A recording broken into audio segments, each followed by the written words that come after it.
తాజా లోకల్ వార్తలు వెంటనే మీ ఫోన్ లో తెలుసుకోవాలా? ఇప్పుడే ప్లే స్టోర్ లో ఐబీ స్మార్ట్ న్యూస్ అని సెర్చ్ చేసి యాప్ ను డౌన్లోడ్ చేసుకోండి. డిస్క్రిప్షన్ లో లింక్ ఉంది. Download now.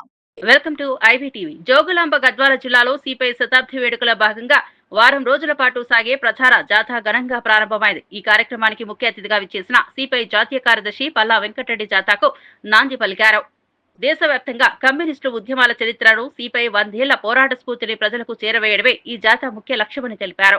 కార్యక్రమంలో సిపిఐ రాష్ట్ర కార్యదర్శి వర్గ సభ్యులు జేఎస్సీ నాయకుడు మధుసూదన్ బాబు పాల్గొని సిపిఐ పట్ల సంఘీభావం వ్యక్తం చేశారు. సిపిఐ పోరాటాలు సామాజిక న్యాయం, ప్రజాస్వామ్యం, హక్కుల సాధనకై కొనసాగుతున్నాయని అన్నారు.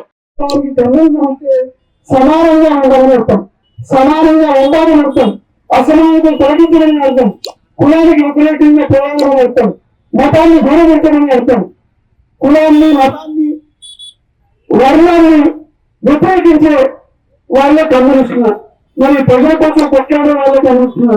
వాళ్ళు ఎప్పుడు ఎన్నికల్లో భూమియా పార్టీ ఎదుర్కొంటారో కానీ వామపక్ష పార్టీలు మాత్రమే ఓడిన మరుక్షణమే ప్రజల గుండెల్లో వాళ్ళ సమస్యల పరిష్కారం కోసం కృషి చేసి సమానత్వం కోసం వెంటబడి పాలకులు వెంటబడి అనేక హక్కులు సాధించే క్రమంలో ప్రజల గుండెల్లో వాళ్ళ గెలుపును ఎప్పటికప్పుడు నిర్ధారించుకొని వాళ్ళ గెలుపును సుప్రీం చేసుకునే వాళ్ళు కమ్యూనిస్టుగా ఈ రోజు మన మధ్య మిగిలిపోయినారు.